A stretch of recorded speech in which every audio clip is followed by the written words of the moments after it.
I'm Emma. Since my father passed away in a traffic accident 20 years ago, I have been living modestly with my mother, who works as a nurse. I met my boyfriend Christopher while I was working part-time at a restaurant. Our relationship started as a regular customer and staff, and gradually, we began to be drawn to each other. Handsome, serious, and kind to everyone, he is my pride and joy. After dating smoothly for 3 years and hinting at marriage but not getting a proposal, I decided to propose to him on my 27th birthday. The result was a huge success, surprisingly easy. Right after that, we went to a jewelry store where he presented me with an engagement ring and formally proposed. Even now, more than a month later, I find myself looking at my engagement ring and smiling whenever I have a moment to spare. In the midst of this happiness, there's just one concern. It's that we haven't set a date to meet Christopher's parents. When we first started dating, I remember him mentioning that his parents were in San Francisco. From here to San Francisco is quite a distance, and it takes time. There are work commitments, and I want to get this sorted out soon. Meeting my family went smoothly, so I'm even more anxious about his. Have you contacted your parents? When can they make time for us? He was evasive in his response. It's like he doesn't want me to meet them. I gave him a stern look and asked, "You're not going to tell me that you weren't serious about us after all this, are you?" "Of course not. It's just that my parents are a bit unusual." "But that doesn't mean we can get married without saying anything, right? We have to think about the future." He sighed as if I resigned to my words. "All right, I got it. I'll make up my mind. Can you take a couple of days off soon?" I checked my schedule and told him the dates, and he nodded quietly in agreement. 3 days later, while drinking coffee at a cafe, he showed me a page from a travel website. "What's this?" "The Royal Harmony Luxury Hotel. A classy and beautiful hotel with luxurious moments and delicious food." Wow, the price for one night is like a month's rent. What's this about? "That's the hotel we'll be staying at when we go to meet my parents." "But what? Why?" I spat out the coffee I was drinking in surprise. It was too early for a honeymoon, even though we were engaged. I couldn't believe these words were coming from him, a frugal man who hardly splurges and is still paying off his university scholarship. "Don't worry about the lodging cost. I'll cover that. But I have to ask you to split the travel expenses." "Wait, hold on. We can stay at a budget hotel. It doesn't have to be somewhere so fancy for meeting your parents." "It's my parents' house." "Yeah, I know your parents are in San Francisco, but we don't need to stay at such a fancy hotel." "That Royal Harmony I mentioned earlier? It's my parents' place." "What?" "The manager of this hotel is my second mom, and the person in charge of purchasing and cooking is my real father." No way. I couldn't believe he was the heir to a luxury hotel. The thought of marrying into a wealthy family excited me for a moment, but his expression was gloomy. "Huh? Second mom? Does that mean they remarried?" "Yeah, saying my parents might be a bit of a stretch. They divorced when I was in the middle school. Dad, a chef with no interest outside of work, took me in. Then he started working as a live-in at the restaurant when he was appreciated by the young manager. My now mom didn't know that. Now that I think about it, he hardly ever talked about his parents or family. According to him, they remarried when he was in high school. At first, she was a kind mom, but after he said he didn't want to take over the hotel, she started treating him coldly. Moreover, since I went to university, I wasn't allowed to stay at a hotel for free since I wasn't working there. When I go home, I have to get a room like any other guest." "But you don't have to stay there, right? You could just visit for the day." "I think so too, but it can't be helped. Like you said, without following the rules, my mom, being busy, won't even make time to see us. My dad doesn't even have a mobile phone, so inevitably, I have to contact my mom." At that moment, I regretted carelessly saying I wanted to meet his parents, but it was too late. I couldn't bring myself to suggest canceling it now, after he had made up his mind and even booked the reservation.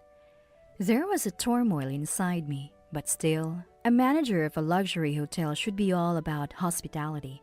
Surely, if we hear their side, things will make sense. I decided to brush off the looming anxiety with positive thoughts. On the day of our stay, the weather forecast was wrong, and it was an unfortunate rainy day. Without a convenience store in sight to buy an umbrella, we got a bit wet despite taking taxis. The hotel we arrived at had a grand entrance, and as I walked in, I was awestruck by its elegance, stopping in my tracks. Then I heard a mocking laugh.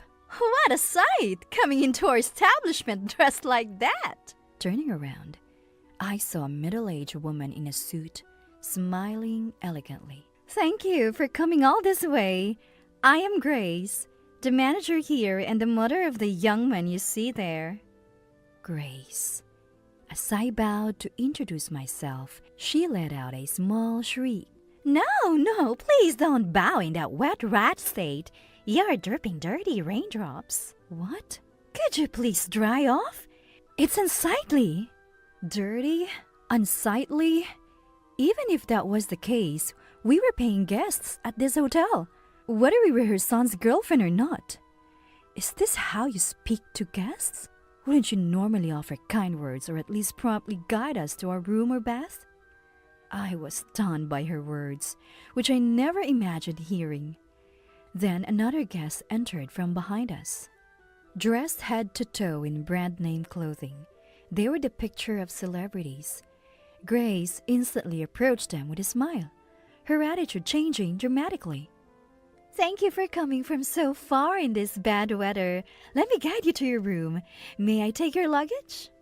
The contrast in her behavior was stark.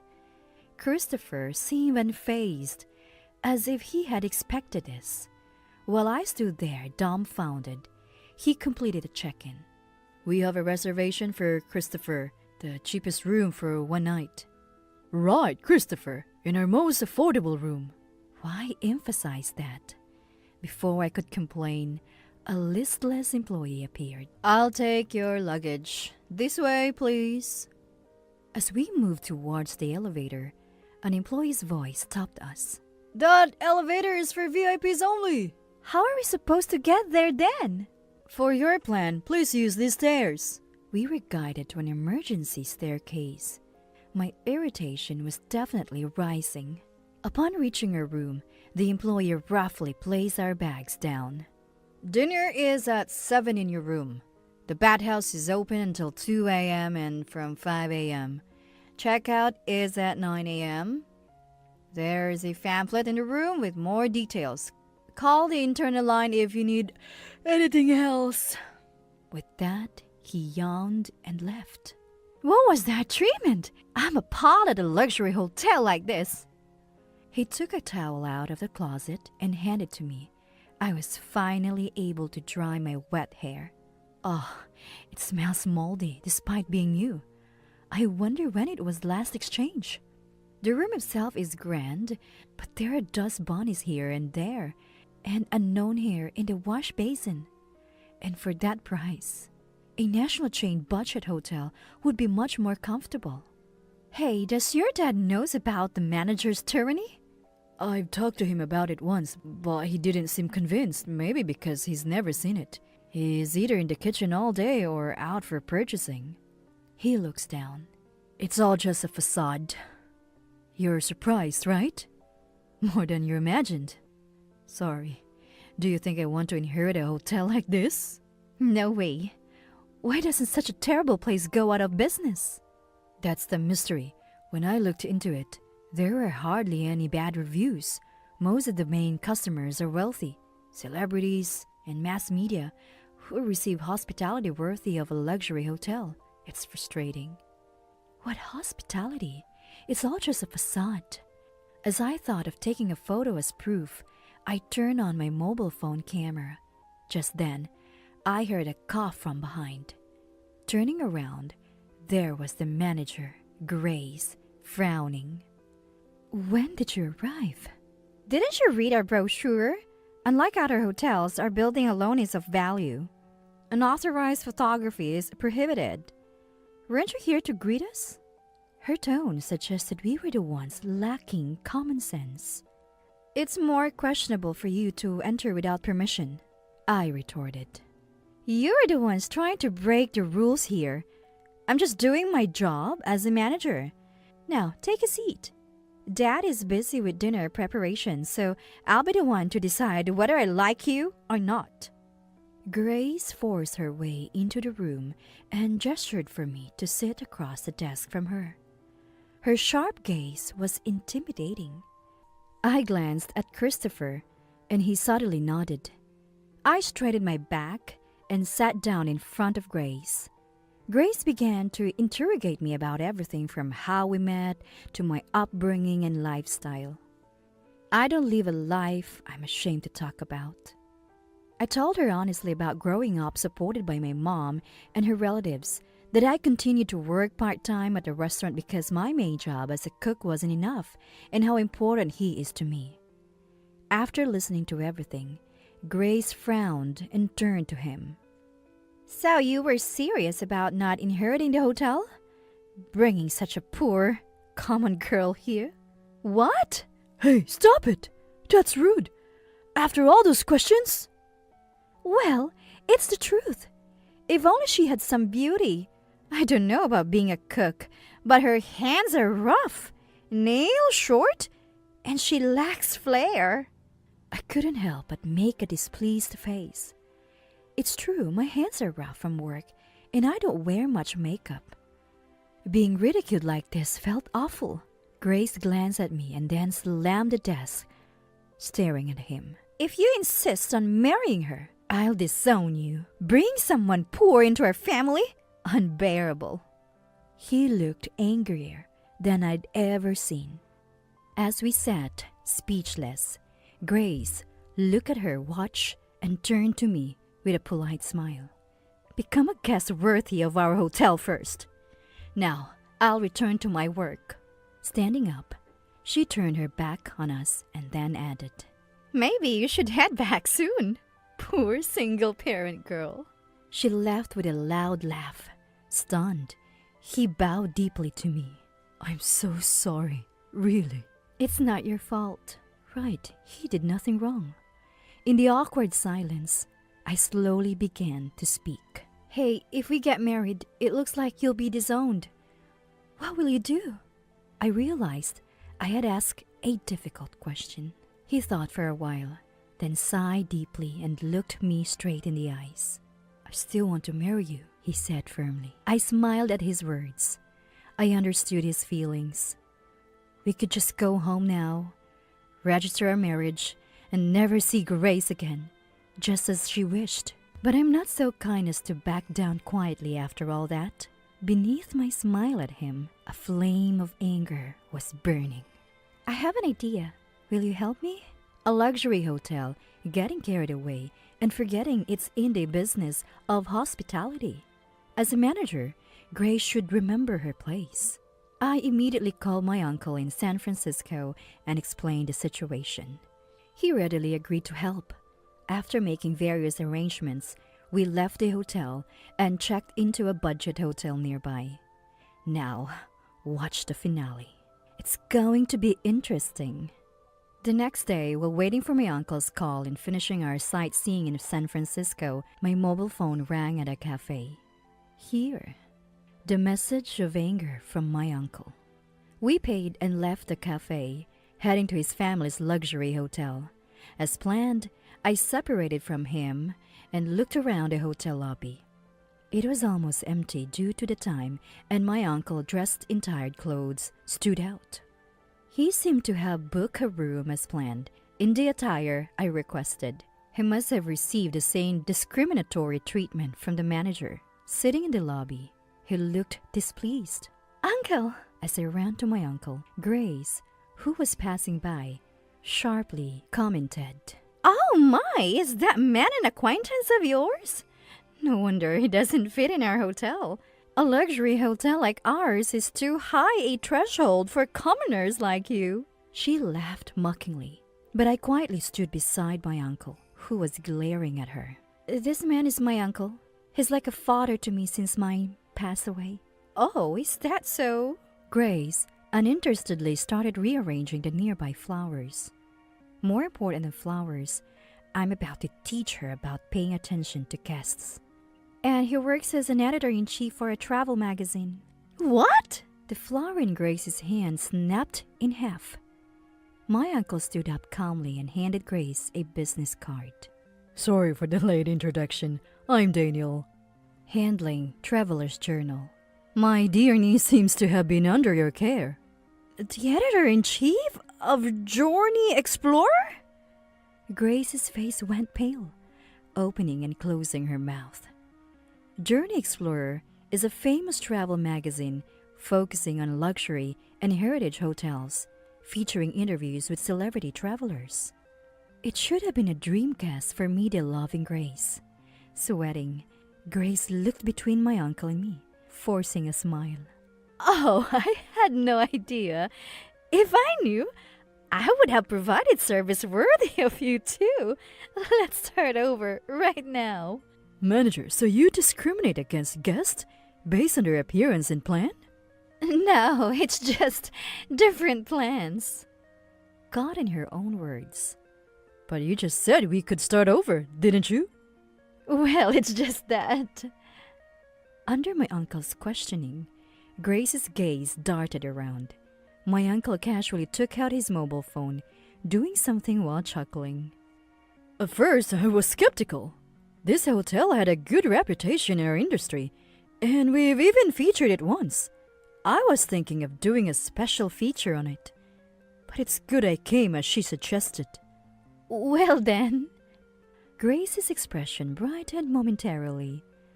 What is she misunderstanding? She still doesn't see the reality. Hold on. Yeah, it's me. Cancel the feature we were planning and call the weekly magazine guy later. Wait, please! Grace reached out, but my uncle gently removed her hand and hung up, stating calmly, Part of the blame for letting a so-called luxury hotel like this run wild falls on us, the media. We'll take responsibility. Leaving a slumping Grace behind, my uncle hurried out of the hotel. Alone in the lobby, Grace's shoulders trembled. It's your fault! What? Suddenly, she grabbed me by the collar with force. A mere cook? Your fault? A poor, unattractive woman for all of this? A mere cook? A hotel's food is one of its main attractions, right? My uncle wrote in his message. The hospitality was lacking, but the food was delicious. Of course it is! We use high-quality ingredients. This is a luxury hotel. People should be grateful just to stay here. I'm the most important person here. Enough, Grace! A loud rebuke echoed in the lobby, and turning, I saw him and Christopher's dad in a chef's apron. Oh, why? How long have you been? I called him from the part about people like you. Been watching since then. Think you can disrupt work and get away with it? Grace interrogated him, but he just laughed. I'll be disowned if I marry her, right? Then it doesn't matter to Dad what I do anymore. He rushed to my side as if to protect me from Grace, who stood there frozen. Only he could influence Kevin. I was right. Kevin, red-faced with anger, glared at Grace. I have a lot to ask, but first, I didn't know my son was back. I never heard anything about a marriage introduction. What's this about? I thought I'd meet her first and then... And just a cook? And high-quality ingredients make it obvious. Have you been belittling my work all along? You're a cook, aren't you? She's just a part-timer. Grace pointed at me. True, but not the whole story. I do work part-time at a restaurant. See? Not a real cook then! You didn't listen, did you? It's temporary because my main job doesn't yet give me enough leeway. I'm a catering chef. What? I'm just short of funds to open my own place. I create recipes, cook, and serve, and yes, I get paid for it. I even have regular customers, but I'm working part-time to save up quicker for my own place. I explained clearly. She heard part-time and assumed the rest, not listening properly. Oh well. Not valuing the people in front of you and only cherishing VIP guests is why this happens. Looking at a speechless Grace, Kevin sighed deeply. You used to say you wanted to focus on cooking and purchasing, making many customers happy. That Grace is gone.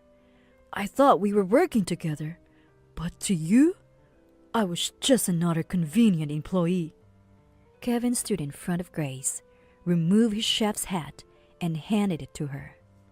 If you only want to make certain guests happy, hire a new chef. I can't agree with that mindset. With that, Kevin disappeared into the back of the hotel, muttering, Wait! Wait! Grace hurried after him. Let's go. He took my hand and we left the hotel. That night, we decided to return to our hometown by plane. Later on, Grace's luxury hotel was exposed on TV for discriminating against guests. It also came to light that they had paid to delete negative reviews from customers they discriminated against. At a press conference where Grace apologized, her wedding ring was noticeably absent.